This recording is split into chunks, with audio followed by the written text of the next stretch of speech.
सर्वसामान्यांच्या हक्काचा आवाज जागर जनस्थान।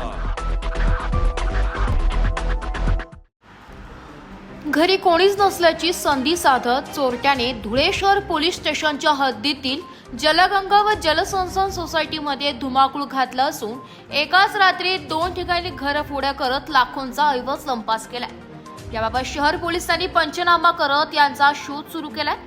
जलगंगा सोसायटीतील प्लॉट नंबर 114 मध्ये राहणारे श्रीकांत अशोक साळुंखे यांच्या घरातून मध्यरात्रीच्या सुमारास 12 तोळे सोन्याची पोत, 5 ग्रॅम सोन्याची अंगठी, 30 बार चांदी यांच्यासह रोख रक्कम चोरून नेली आहे। तर जलसिंचन सोसायटीतील प्लॉट नंबर 21 मधील जितेंद्र पाटोळे यांच्या घराचे कुलूप तोडत चोरट्यांनी आत प्रवेश करत 12,000 रुपये व सोन्याचे दागिने चोरून नेले।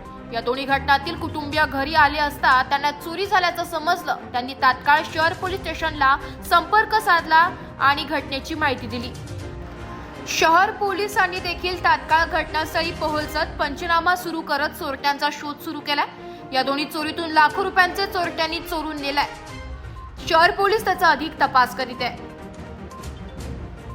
जागर जनस्थानकरिता प्रतिनिधी रूपक बिरारी, धुळे। माझं नाव दर्पण जितेंद्र पाटोळे। आम्ही जलसिंचन सोसायटी या एरियात राहतो।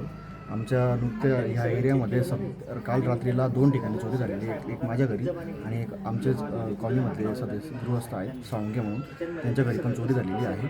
तर आमचे 3 ग्रॅमच्या कानातले, त्याचबरोबर 11-12 हजारची रोकड लंपास झालेली आहे।